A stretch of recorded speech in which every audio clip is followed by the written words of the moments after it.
여러분의 아침을 함께합니다. 94.5MHz YTN 뉴스 FM 신율의 출발 새아침.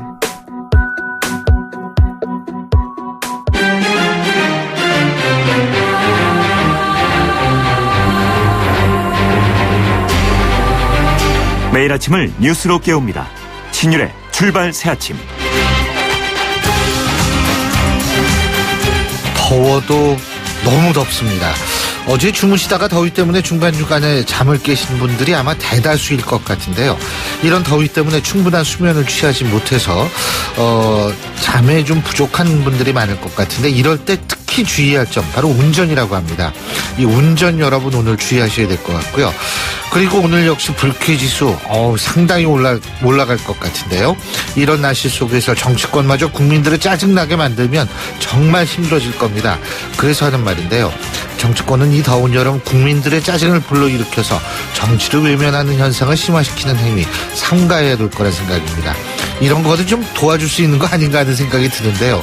어쨌든 오늘도 푹푹 찌는 하루가 될 것은 확실합니다. 신율의 출발 새 아침, 오늘 순서 시작합니다.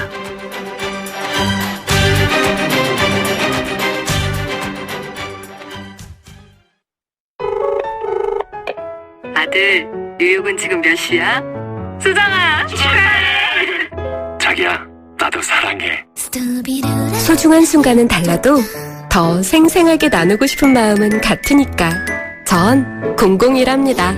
대한민국 국제전화 001. 특혜라는 말로도 부족합니다. 새로운 SM7 LP에게는 2017년형 SM7 LP 탄생. 준대용 세단의 자부심은 물론 트렁크를 100% 누리는 도넛 탱크와 특별 세제 혜택까지 유일하게 누리십시오. 세제 혜택은 3등급인의 장애인 및 직계가족 대상.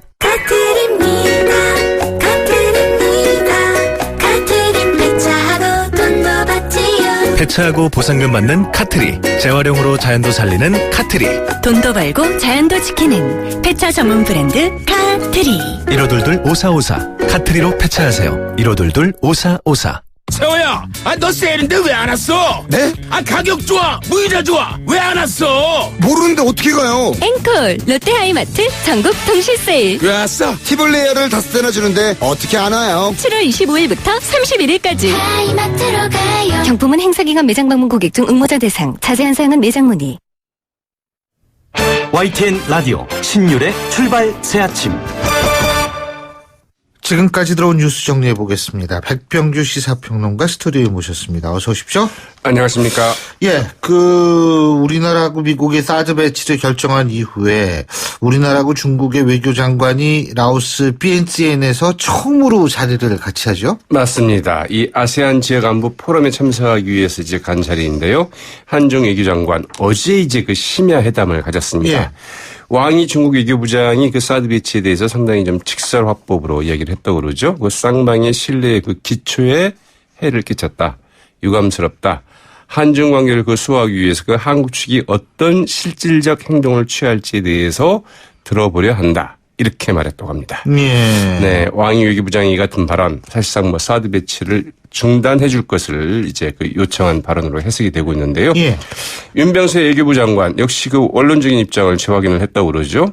이 국가 안위와 그 국민의 생명을 지키기 위한 그 자의적 방어 조치로서 이 주한미군 그 사드 배치를 결정을 했다. 사드가 그 제3국을 겨냥하지 않는다.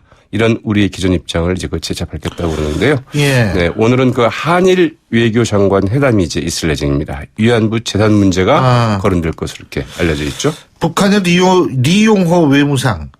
여긴 두음법칙을 안 해가지고 이게 발음이 힘들어요. 리용호 외무상도 여기 갔다 그러던데. 맞습니다. 그 아세안 지역 안보 포럼이 북한이 참여하고 있는 유일한 이 아세안 안보 포럼이기도 한데요. 리용호 북한 외무상 어제 오후 그 왕이 외교부장과 같은 비행기표로 이 비엔티안 왔다 이 국제공항에 이제 도착을 했다고 그러죠. 또 숙소도 이 중국 측과 같은 곳이고요. 그 리용호 그 외무상이 그 평양 순안공항을 떠날 때 북한 주재 그 중국 대사가 그 공항까지 나왔다고 그러네요. 상당히 좀 이례적이라고 하는데 이 왕이 외교장관 이 리수영 그 북한 외무상과의 그 회담 여부에 대해서도 그 통지를 기다려달라. 이렇게 이야기를 해서 그 가능성을 이제 시사한 바 있는데 이 중국이 그 사드 문제를 계기로 이 북한의 활용 카드를 사용하려는 것 아니냐 이제 이런 관측들이 나오고 있죠. 어쨌든 이 라오스에 계신 분들 가신 분들은 최소한도 제가 볼 때에는 감기는 안 걸릴 거예요. 왜냐하면 우리나라랑 똑같으니까 기후가. 그렇죠. 네, 라오스도 만만치 않게 덥습니다. 네, 되게 습하죠 또. 네. 아유, 엄청 습하죠. 자, 그리고 국내 정치 상황 좀 얘기해 보죠. 새누리당에서는 김문수 전 경기도지사가 당대표에 나서겠다. 지금 이런 얘기를 하고 있는 모양이에요. 네, 그런데 이제 정말 나설 것인지 여부는 조금 더 지켜봐야 될 것 같은데요. 예. 아무튼 김문수 전 경기지사 이 당대표 출마를 적극 검토하고 있다. 이제 이런 보도들이 오늘 좀 쏟아지고 있죠. 이 측근들은 그 대부분 그 출마 쪽으로 이제 가닥을 잡았는데 본인의 판단만 남은 상태라고 하죠. 그러나 이 그 결과를 일단 낙관할 수가 없고 또 그 예. 대권을 포기하고 이제 그 당대표로 나섰다가 낙선할 경우에 정치적 타격 작지 않다고 봐야 되겠죠. 또 그 정병국이나 그 김용태 의원 등 이른바 그 김문수 전 지사와 그 지지층이 겹칠 수 있는 이 수도권 비박계 후보들 역시 그 만류하고 있다고 그러는데 과연 본인이 어떤 결정을 내릴지는 좀 지켜봐야 되겠습니다. 근데 김문수 지사 입장에서 볼 때는요, 이 존재감을 지금 과시하지 않으면 자칫 완전히 잊혀진 인물이 될 가능성도 있거든요. 네, 그러니까 이제 나갈 수밖에 없는 거죠. 네, 그렇긴 한데 이제 그게 과연 이 출루가 될지. 글쎄요. 뭐가 될지는. 이래저래 앉아서니 서서 당하느니 뭐 마찬가지다라고 생각할 수도 있는 것 같은데 어쨌든 김문수 전 지사가 하면 상당히 중요한 변수로 등장할 가능성은 그렇죠. 높다. 이런 생각이 들고 그러니까 아마 측근들은 저는 강력하게 권할 수밖에 없는 상황이 아닌가 이런 생각이 드는데 서청원 전 대표가 27일 날 대규모 친박 모임을 열기로 했다고 그러나요? 네, 그렇죠. 그 당대표 후보 등록을 이틀 앞둔 그 27일 대규모 예. 그 만찬 회동을 이제 그 소집을 했는데요. 이 서청원 의원 최근 그 자신에게 그 전대 출마를 권유해온 그 친박계 의원들에게 그 초청장을 보내서 이 그동안의 성원에 고맙고 또 그 성원에 그 보답하지 못한 점에 대해서 사과하면서 27일 여의도 한식당에서 좀 만찬을 함께 하자. 이제 이렇게 초청장을 보냈다고 그러죠. 이 초청 대상은 한 50여 명 정도 되는데 그러니까 뭐 친박계가 좀 뭐 두루 좀 망라돼 있다 이렇게 볼 수 있겠는데 이 자리에 그 이제 전대 출마 결심을 사실상 굳힌 그 홍문정 의원은 포함이 되는데 그러나 그 친박계 당권 도전 인사들이죠. 이주영, 한선규, 이정현 의원은 일단 초청받지 못한 것으로 알고 있습니다. 이것도 아주 의미심장한 얘기네요. 그러니까 지켜봐야 될 것 같습니다. 그리고 지난주였죠. 요신이 일들이 하도 많아서 윤상현 최경련 의원 녹취 파문이요. 이것과 관련해서 선관위가 이 당 차원의 조사가 일단은 필요하다 이런 입장을 밝혔다고. 네, 이제 선관위 공식 입장은 아니고요. 그 중앙선거관리위원회 그 문상부 상임위원이 이제 어제 한 방송과의 인터뷰에서 이 언론에 공개된 그 녹취 내용만으로는 그 선거법 위반 여부를 좀 판단할 수 없다. 그러면서 이제 이렇게 밝혔는데요. 이 문상부 그 중앙선관위원 이 선거법에는 그 당내 경선과 관련해서 그 후보자를 협박하거나 경선의 자유를 그 방해하는 자는 그 처벌받도록 규정돼 있다면서도 그러나 그 정당의 경선은 어디까지나 그 정당의 그 자율에 의해 진행되는 것인 만큼 해당 정당에서 공식적으로 요청하면 조사에 임할 것이다. 이렇게 얘기를 했다고 그러죠. 이와 관련해서 그 이진권 새누리당 그 신임윤리위원장. 일단 뭐 새 윤리위원회 그 첫 공식 회의 그 27일 이제 수요일 날 예정돼 있는데 여기에서 그 녹취록 문제를 일단 다룰 것이다. 이렇게 말했습니다. 그래서. 자, 김종인 더불어민주당 비대위 대표가 사드 배치에 대해서 사실상 반대하지 않는다는 입장을 아주 굳힌 모양이더라고요. 네, 오늘 그 조선일보의 그 인터뷰에서 그 당내 반대 움직임에 대해서 나로서는 그 반대 논리가 그 이해가 안 된다고 이제 말을 했다고 그러죠. 김종인 대표 그 사드 배치에 대해서 그 찬성이냐 반대냐 이런 질문에 그 반대나 찬성할 사안이 아니라고 하면서도 이 사드 배치 반대 당론 주장에는 왜 반대하는지 이유를 그 논리적으로 따져보니 그 이해가 안 간다. 그러면서 이같이 얘기를 했습니다. 그 김종인 대표. 만약 사드 배치에 반대한다면 우리가 그 한미 방위 조약을 그 인정하지 않는 것이고 이 결정된 것을 그 원점으로 돌릴 수는 없다. 이런 말도 했다고 그러죠. 오늘 말씀 잘 들었습니다. 고맙습니다. 네, 고맙습니다. 지금까지 백병규 시사평론가였습니다.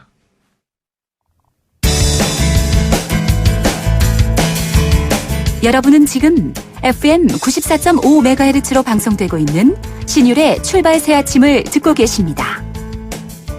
의견 주실 분은 짧은 문자 50원, 긴 문자 100원의 이용료가 드는 휴대전화 문자 메시지 우물정 0945번으로 의견 남기실 수 있습니다.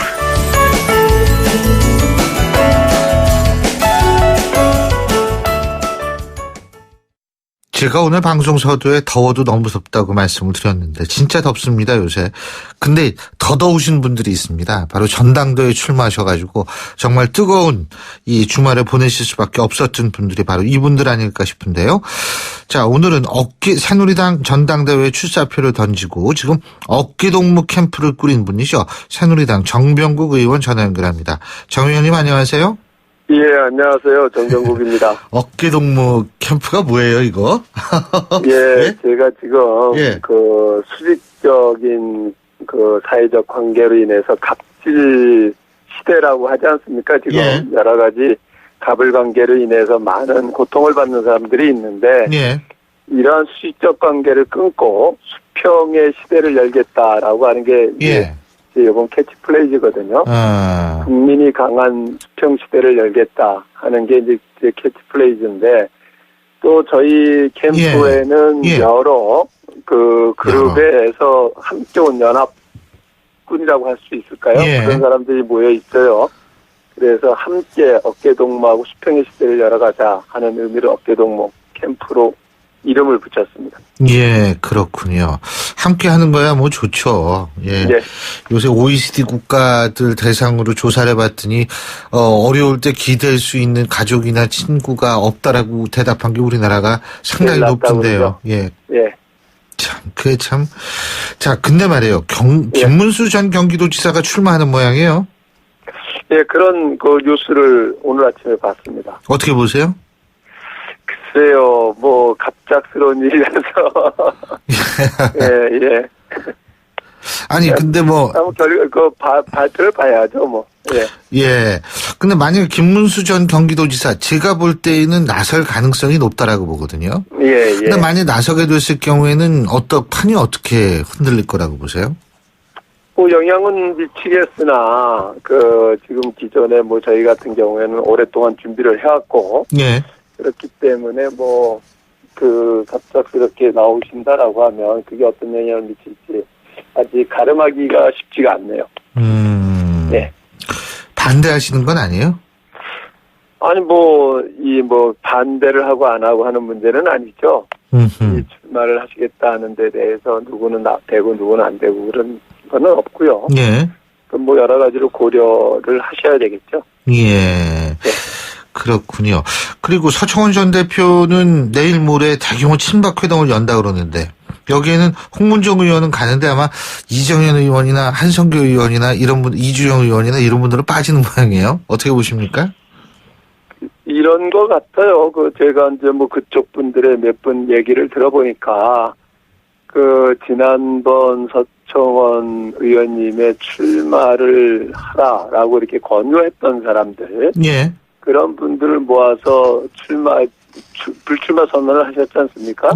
그것에 대해서 이제 고마움 또 왜 불출마를 하게 됐는지 하는 부분들을 아마 설명하고 이제 위로하는 그런 자리라고 얘기를 들었습니다. 그러니까 이거는 새 결집이나 출마를 한 사람들하고 불출마를 하면서 출마를 하시라고 권유했던 사람들 그런 사람들의 차이겠죠. 그렇군요.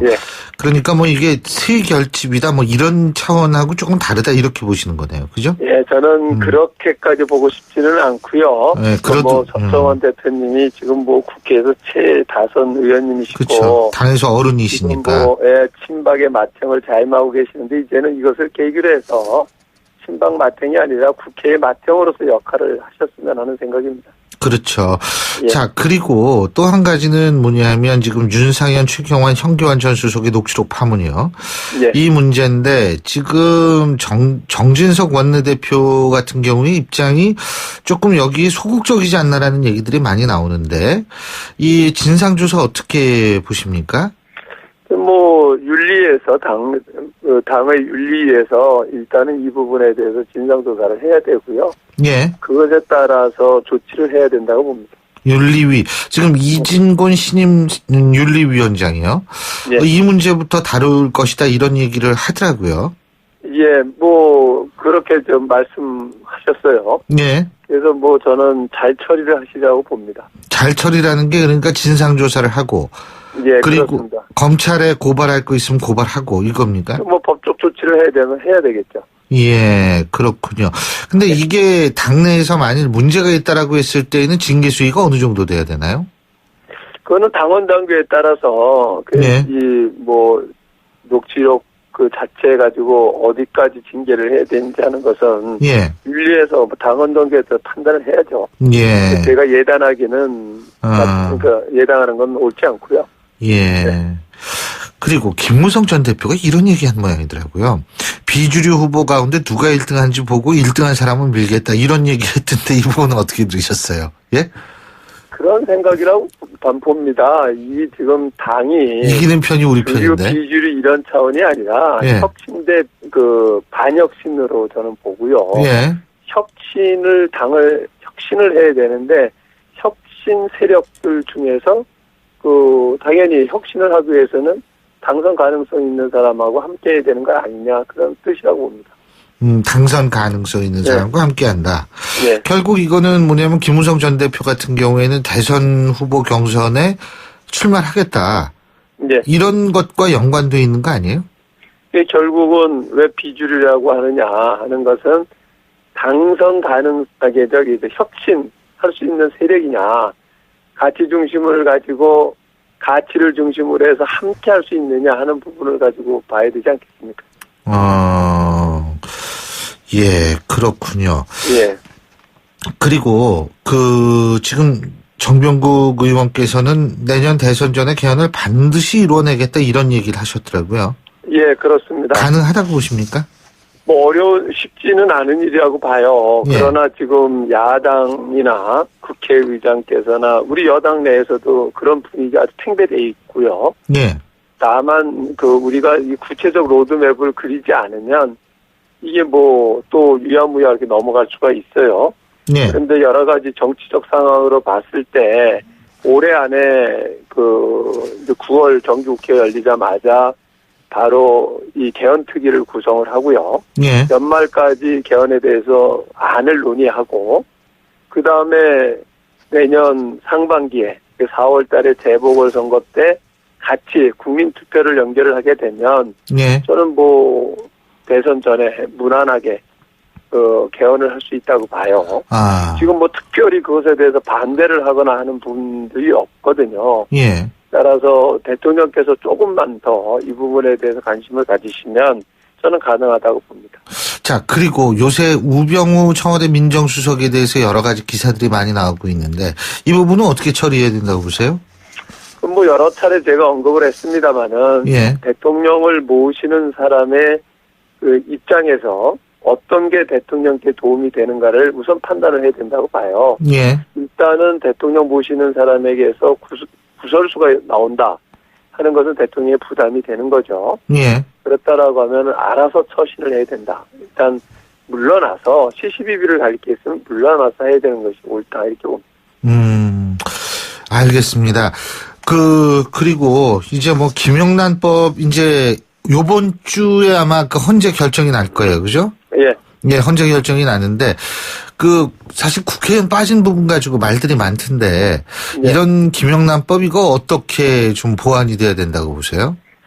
저는 일단은 법이 통과된 법이니까 헌재 판결이 어떻게 날지는 모르겠습니다. 일단은 실행을 하고요. 실행하는 과정 속에서 문제점이 있는 부분 보완을 해야 된다고 보죠.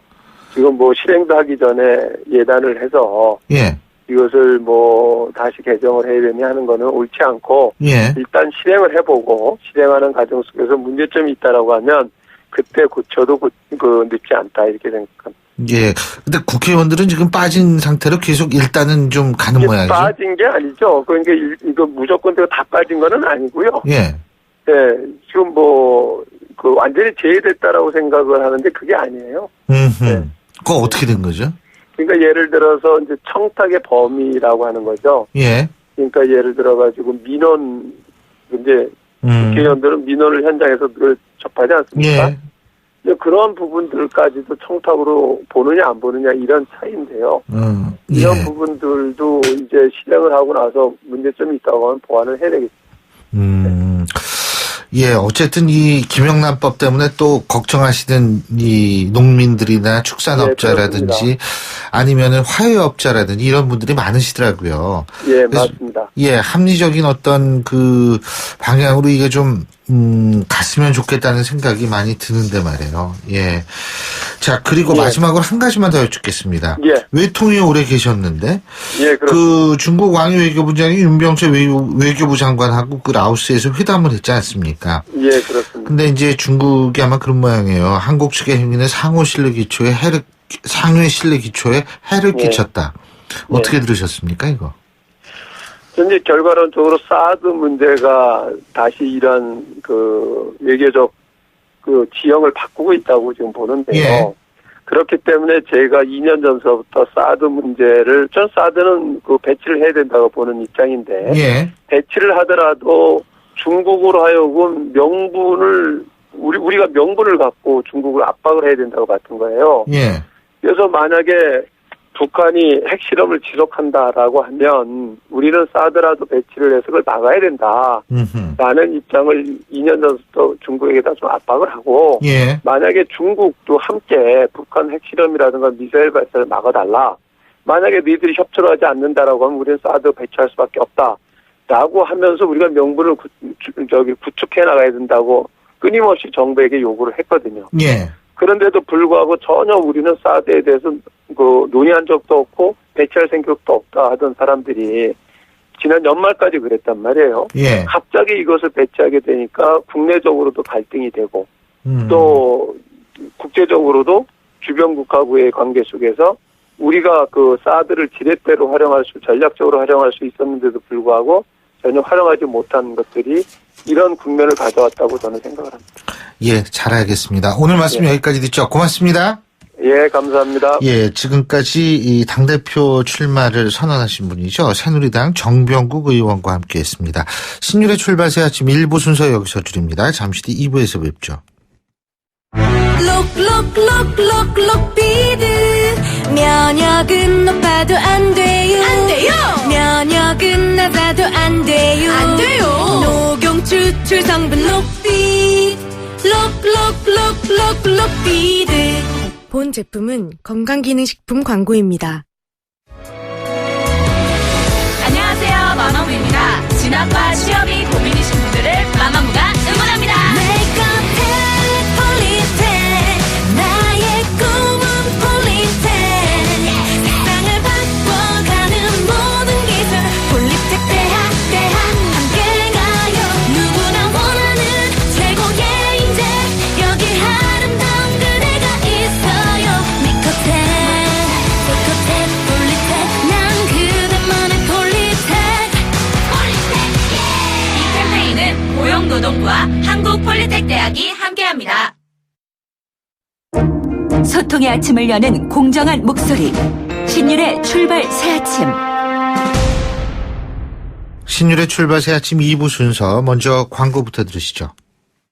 페이스 도루코 면도기 도루코 페이스 면도기 페이스 안전하고 부드러운 대한민국 면도기.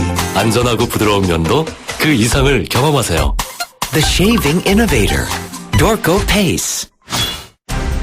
온도와 습도를 항상 일정하게 유지시켜주는 항온항습기 전문기업 AR.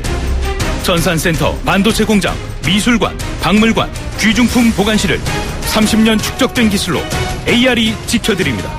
24시간 확실한 서비스 보장 031-497-0561. 안녕하세요. 김시안입니다. 시원한 폭포 소리가 들리세요? 있는 그대로의 자연스러움을 간직한 폭포처럼 맑고 깨끗한 칠성 사이다가 우리 곁에 있습니다. 변함없이 맑고 깨끗한 칠성 사이다. 우리 차에는 아이가 타고 있어요. 보통 아이 아니고 효도하는 아이. 엄마 아빠 자동차 보험료를 깎아주는 효도하는 아이가 타고 있어요. 7살 이하 자녀 하이카는 보험료 추가 할인. 벌써부터 효도를 다 하네? 현대해상 하이카 가입 시 유의사항을 확인하세요. 안녕하세요. 이서진입니다. 똑똑하고 단단한 금융을 만나고 싶을 땐 이렇게 부르세요. 똑똑똑 DGB 딴딴딴 DGB 금융을 똑똑하게 잘하니까 행복을 단단하게 잘 키우니까 앞으로가 자꾸 기대되는 금융 더 가까이 더 큰 혜택 DGB 금융그룹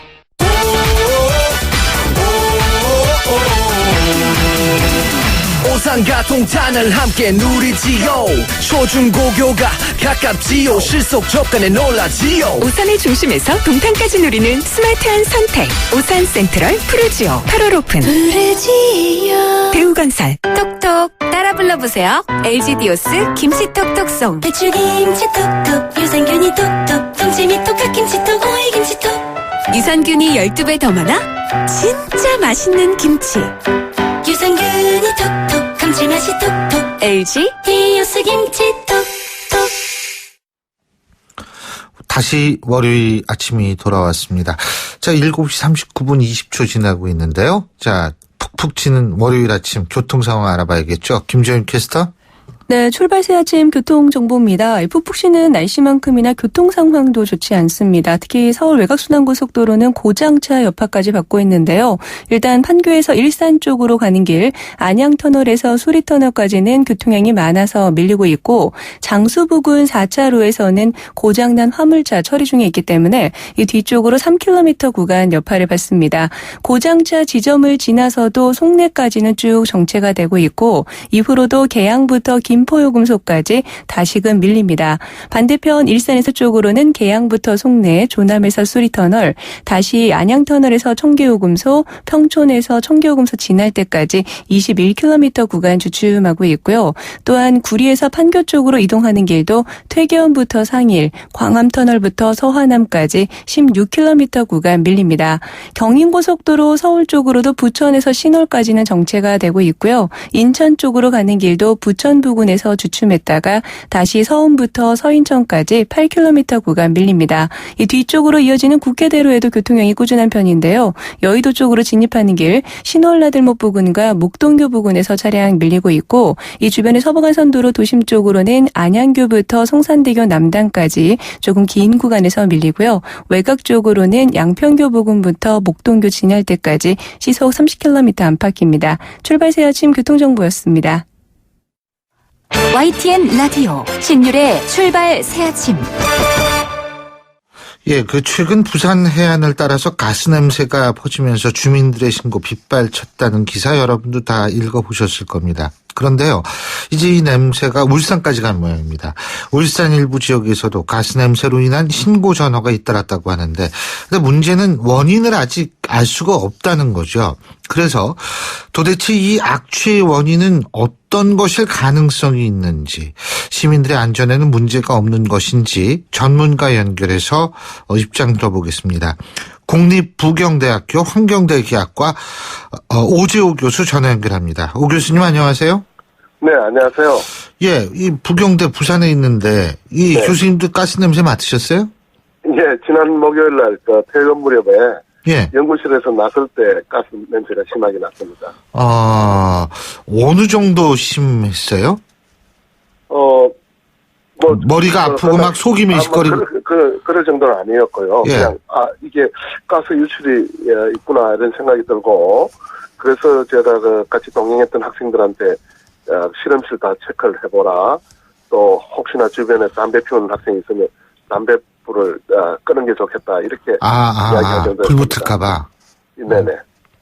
근데, 이게 지금, 근데 원인을 못 밝혔더라고요, 결국은. 그죠? 네. 근데 이게 울산까지 지금 갔어요, 이 냄새가. 그죠? 예, 이게 뭐 같은 원인인지 또 다른 요인인지는 모르겠습니다. 근데 이게 그 가스 냄새는 유사한 냄새가 나는 거 아니겠어요? 울산이나 부산이나? 그렇죠. 울산 쪽은 모르고 부산 쪽은 제가 맡은 냄새는 굉장히 익숙한 프로판가스나 부탄가스 냄새였습니다. 부탄이나 프로판가스 냄새였다. 네네. 근데 교수님께서는 이 냄새의 원인을 일단 뭐라고 추론하십니까? 뭐 제가 전체를 파악을 못하고 저도 냄새를 맡은 한 사람이니까 네. 어디에 유출이 있었구나 하는 생각이 되고 우선은 건물 내 문제를 봤습니다. 그래서 예. 실험실을 갔다가 점검을 시켰고 그런데 뭐 저도 이제 퇴근해서 또 여러 사람이 제뿐만 아니고 여러 사람이 그 냄새를 맡았다고 이야기를 하고 또 이게 계속 지속되지는 않았습니다. 그래서 제가 판단할 때는 이게 어떤 면에서 그 단기간에 대량 유출이 있었는 게 아닌가 그렇게 추정하고 있습니다. 그러니까 교수님께서는 어디선가 가스가 분명히 샜다라고 생각하시는 거죠? 그렇죠, 네. 어디선가? 예? 예. 그 당시에 그 기상 그 상황은 보면 그 동풍이 약 한 초속 4-5m 정도로 불었습니다. 예. 그 동풍이라는 것은 동쪽에서 서쪽으로 부는 것이거든요. 예. 그러니까 저희 학교가 위치한 곳이 그 부산 남구 대연동이니까 적어도 그 발생한 위치는 대연동보다는 더 동쪽에 있는 데서 유출이 되었고 아마 그 가스 이동 속도는 그 바람 속도를 갖다가 고려해서 해보면 한 시간당 한 15km 정도로 이동했을 거로 그렇게 추정합니다. 그럼 역산하면은 대충 만일 가스가 누출이 됐다면 어느 쪽에서 누출이 됐는지 나오겠네요. 뭐 지점은 모르지만 왜냐하면 그 냄새를 맡은 쪽이 그 제뿐만 그 전에 어떤 사람이 있는지를 갖다가 추정을 못하니까 어느 정도로 왔느냐 또 우리가 냄새를 맡은 것이지 그 정확한 측기로 측정한 게 아니니까 또 사람들마다 또 느끼는 정도가 다르거든요. 예. 그다음에 또 하나는 그 부산이 저희 학교가 바닷가에 있으니까 예. 바다 쪽에서는 그렇게 많이 흘러갔다 하더라도 또 그 신고하는 사람이 없으니까 네, 그쪽도 알 수가 없는 거고요. 근데요, 지금 원인을 알 수 없으니까 부산 시민이나 울산 시민들은 상당히 여러 가지 참 걱정이 많이 되시는 것 같더라고요. 그래서 나오는 얘기가 뭐 지진의 전조 증상이 아니냐, 예? 이런 얘기도 나왔다 그러던데요. 네, 그 뭐 지진이 있으면 우선 땅이 흔들려야 되니까요. 근데 전조니까 이제 냄새가 나고서 이제 그렇게 된다라는 것이요. 그렇진 않을 것 같고요. 네. 대개 이제 지진이 나면 지각운동에 의해서 고정시설이 있는 가스 파이프라든가 상수도관이라든가 이런 것들이 부서지거나 끊기게 됩니다. 그러면 거기서 나는 것이지 이게 자연적으로 나지는 않는 거로 그렇게 합니다. 뭐 라돈 가스인가 그런 게 원래 지진 전에는 먼저 나온다. 뭐 이런 얘기가 있었던 모양이에요. 네, 라돈 가스는 사실은 지금 평상시에도 조금씩 나오고 있습니다. 그리고 냄새가 없다며요, 그거는. 예, 냄새가 없습니다. 예. 그러니까 이게 그런 가스 문제인지 아니면 우리가 사실은 프로판 가스나 부탄 가스도 냄새가 없거든요. 그거 인위적으로 섞는 거죠?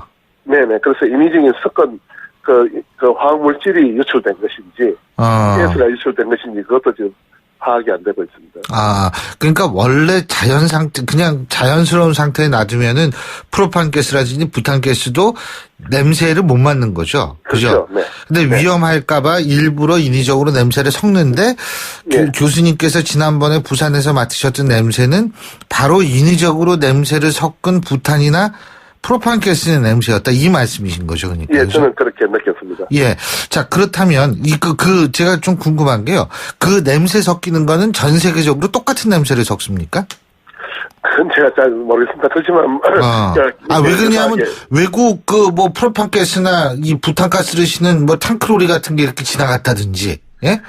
그러면은 그거는 냄새가 좀 다르지 않을까 해서 여쭤본 거였거든요. 예, 자꾸 이동하는 물체에서 났다고 이야기를 저도 그렇게 생각은 됩니다만은. 예. 제가 아까 말씀드린 것처럼 바람이 동풍이 시속 한 15km 정도로 바람이 불으니까. 예. 어떤 고정 물체에서 순간적으로 유출돼도 똑같은 현상입니다. 그러니까 고정 시설에서, 그래서, 물론 탱크롤이라든가, 가스 운반선도 조사해야 되지만은 또 우리가 있는 도시가스라든가 이런 쪽에도 이상 압력이 생기면 자연적으로 분출하게 되어 있는 그런 안전시설이 있는 거로 저는 생각합니다. 예. 그래서 혹시나 그런 쪽에 대해서 순간적으로 일시적으로 그런 데서 또 그 안전을 위해 가지고 감압하기 위해서 압력을 줄이기 위해서 분출될 가능성도 배제할 수는 없습니다. 그리고 만일 말이에요. 울산에서 나오는 울산에서 맡을 수 있었던 그 냄새 있지 않습니까? 네네. 그것이 부산에서 맡았던 냄새와 유사하거나 같은 냄새라면 그때는 무슨 해석이 나올 수 있나요? 저는 우리가 재해를 이야기할 때 하인리히 법칙이라는 게 있습니다. 예, 있죠. 하인리히 법칙 있죠. 예. 뭐 큰 사고 나기 전에 작은 사고가 한 29번 있었고 또 그전에는 우리가 인지할 수 있는 그런 게 한 뭐 300번 정도 그쵸. 있다니까 만약에 이게 저는 그 두 사건이 연계됐다고는 지금 생각은 안 되는데요. 혹시 이런 사고가 왜냐하면 가스기 때문에 이건 뭐 농도 짙으면 폭발 사고로 일어나거든요. 예. 그래서 이런 것들이 혹시나 우리가 관행적으로 조금 부주의하는 데서 나는 것 같으면 그런 부주의가 부산이나 울산이나 같이 있을 수도 있고 그러면서는 원인 규명을 철저히 해야 될 거로 보고 있습니다. 근데 지금 원인 규명을 철저히 하려고 그랬는데도 원인 규명이 안 된 거죠, 그러니까 지금. 예, 쉽지는 않습니다. 왜냐하면 사람들이 신고를 했다는 사람들이 사람마다 느끼는 정도가 다르거든요. 예. 그러니까 그게 정확한 수치가 되지를 못하고 또 아까 말씀드린 것처럼 바다 쪽에서는 뭐 신고가 없을 거고 설령 예를 들어서 탱크로리에서 운반하다가 그렇게 샜다 하더라도 운전자는 인식을 못할 수가 있거든요. 그래요? 예, 그러니까 뭐 자기는 뭐 그런 일이 없다고 이야기할 수도 있고 그러니까 여러 가지 가능성을 두고 지금 봐야 될 때입니다. 근데 이거 지금은 냄새 안 나죠, 부산은? 예, 지금 괜찮습니다. 지금은 안 나죠. 그러면은 뭐 이게 앞으로 원인 찾기가 더 힘든 거 아니에요? 차라리 냄새가 날 때 이걸 잡았어야 되는데. 그런데 이게 이제 순간적으로 이게 지속적으로 나는 것 같으면 뭐 분명히 잡았지만은 순간적으로 그냥 단순 사고로 이렇게 일시적으로 유출됐으면 참 알기가 힘들죠. 근데 참 진짜 뭐 알 수가 없네요. 예. 오늘 말씀 여기까지 듣겠습니다. 고맙습니다. 네, 감사합니다. 예, 지금까지 부경대학교 환경대기학과 오재호 교수였고요. 신율의 출발 새아침 2부 순서 여기서 줄입니다. 전 뉴스 들으신 이후 8시 10분 3부에서 뵙겠습니다.